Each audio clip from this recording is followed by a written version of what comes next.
Thank you so much. Good afternoon to all of you. The topic that has been given to me has a lot of varied facets to it. I'll try to cover as much of it as possible within a short timeline. So let me see how far I can do that.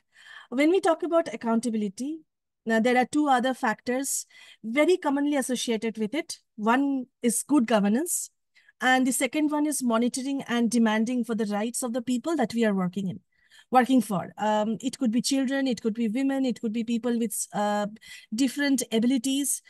It could be any sect which is vulnerable, which is distressed. And these three, in my opinion, in my perspective, these three go very much hand in hand. Without the other two, one doesn't work. So whenever we are talking about accountability, we have to talk about good governance. We have to talk about monitoring and demanding for rights. The approaches and methodologies may differ from context to context, from organization to organization. However, the necessity remains the same, if not more. Can we move to slide 2? Thanks. CSOs have always experimented within the social ecosystem in identifying and developing good practices and models. However, those practices and models bring in transformative change in the whole of society, and not in a tiny piece of it is when it is also taken up as a replicable, sustainable model by the largest welfare organization of all, the government. That necessitates creating platforms for dialogues and interfaces between rights holders and duty bearers, not once or twice, but continuously. Some of these good practices may also be concerned about improving the access of basic services and products made for public good. Some of it can be improving access to schemes and legal provisions, and some may concern standards of living and ways of life. However varied they may be in nature, they all have one point in common. They are based on what worked in reality and what didn't. What did we learn from these interventions? In essence, the ground level evidence. To present evidence, we then either speak out for who are still gaining voices for themselves, or we help them to speak out in relevant discussions that govern those services, products, schemes, and legal provisions. In short, it is our role to identify entry opportunities for that particular section of marginalized and distressed people we are working for, and then ensuring that they have a voice in determining the pathway along with service providers and elected representatives. This role also includes in its ambit the responsibility for educating the duty bearers so that they can accept the feedback proffered from the rights holders. This is not as easy as it sounds, though. I'm sure you will all agree. One way of doing this is taking up a particular cause we are passionate about and then taking it forward by ourselves. And another is building alliances, strengthening negotiation positions as a collective advocacy. Both have their places and rates of success in the spectrum of interventions that we innovate and experiment and experience and gain evidence from. However, I must admit here that the second method has been steadily gaining ground as a lot more effective way of influencing policy decisions, given the socio-eco-political dynamics globally, nationally, and also locally. Bringing together at one platform complementary strengths not only reinforce the foundations of the cause taken up, but also ensures that it is seen not as a piecemeal venture, but a cog in the overarching whole of the systems, processes, rights, duties, and so many other factors that envelop a social citizen. Sphere India is a good example of networks bringing together causes and champions in one platform, ranging from think tanks to thought leaders to practitioners to innovators to policymakers, thus improving the bargaining strength of one lone voice to a collective and strong voice. Pardon me when I say bargaining strength. Being an economist, I tend to use those terms more frequently as it happens. Now, what do I mean when I say a social citizen? I mean two things. One, the person is a part of the social ecosystem and does not exist in isolation. What affects her or him may affect others also in their vicinity. The other is that the person is also a citizen within the rights and duty system to participate in civic processes, democratic processes. which then necessitate informed decisions. Where does this person gets any information? When we start work, we may be able to give him or her point or point her or him towards the right set of information, but that is not viable long term. We cannot be a supplier of information throughout the lifetime of a person or a community. Hence, a ground level part of advocacy is also ensuring that when we phase out or exit for some reason, that person is still aware of the choices that she or he may have, and adequate information sources, right information sources to make an informed decision throughout their lifetime and for intergenerational impact as well.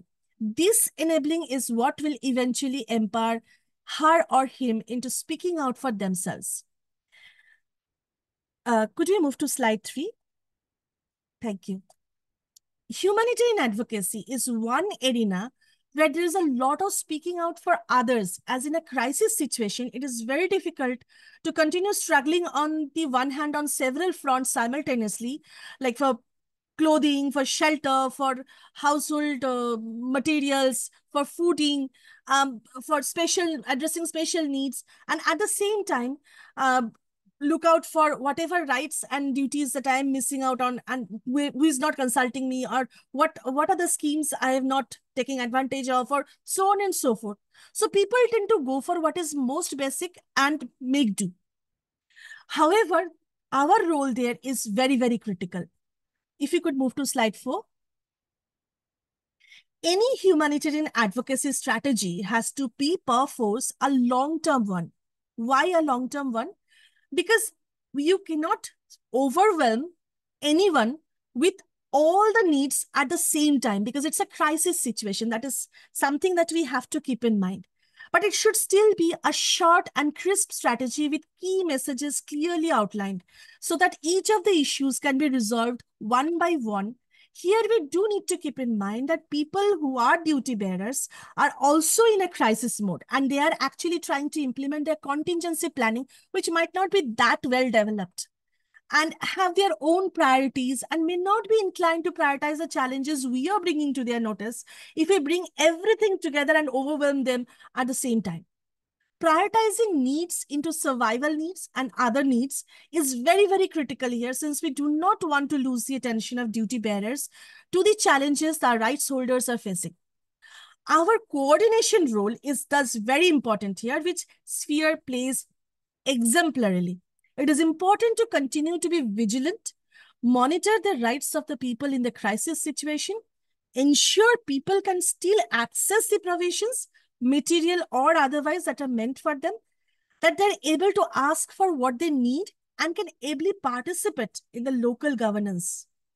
As long as rights holders and duty bearers collaborate and partner in steering local governance, we can ensure accountability of the governance structure. If any one partner is not there, then the system gets skewed. And here, there is a very critical role that localized humanitarian agencies, coordination mechanisms, and structures have to play. And thanks to Sphere, that they have recognized these, and there is a lot of work on building the capacity at one point, and on the one hand, and maybe also supporting them in getting things done at the local level on the other. If we could move to the next slide, please. In influencing policy, one lesson that many of us have learned, sometimes the easy way and sometimes the very hard way, is that it is important to understand not only the policy framework, but also who among the policymakers is championing it in the legislative assemblies, and thus define the entry points for the cause that the people need to be spotlighted. A review of public expenditure process especially is also very useful in framing the right questions. Instead of going for a straight up 3% or 4% allocations, for example, a specific percentage of GDP has to be allocated for this particular subject, it is sometimes more important to ask, what was the percentage of expenditure on stated objectives from the allocated funds, where the bottlenecks are lying, and how we can come together to resolve those bottlenecks to ensure the allocation reaches the last mile for whom it is intended. Our roles may initially be a lot about making invisibles visible. We can move on to the next slide, please. But in the later phase, it is about creating a sustainable interface between rights holders and duty bearers. An enabling role that puts us possibly in a more background position that can slowly be phased out as necessary as the people we are working for become more confident in taking up their own agenda. However, one point then still remain. What about the networks and alliances and coming together of CSOs? Well, that will still be there. Again, taking up a background position, a supporting role, you could say, in ensuring that the people's collective continues to have a voice and participate in civic processes as a rational citizen. You see, as I see it, there will be issues. There have always been challenges and issues and concerns, some of which gets resolved, some of which gets carried over, and the new issues, new challenges, new concerns emerge. So there will always be issues and challenges and concerns, and we will continue to play a supporting role so that people can take up their own role as rational citizens.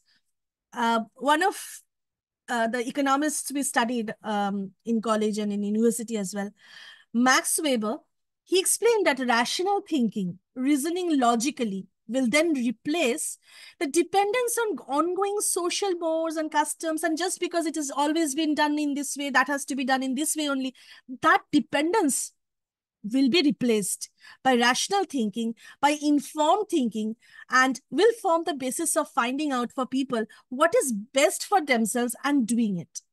I'm sure there are scores of examples available with you and your organizations on what I just said.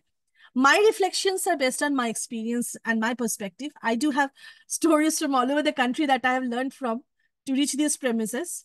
It is important to share and exchange and learn in order to mature in our own roles as well and be more effective as individual people, as individual organizations, as a collective of organizations like Sphere is. Because if we mature in our roles, if we continue to learn, our organizations will grow in the same way, and Sphere as a whole, which is a collective of all these organizations, all these thought processes, all these practices, good practices, will also continue to grow and be more effective in the future.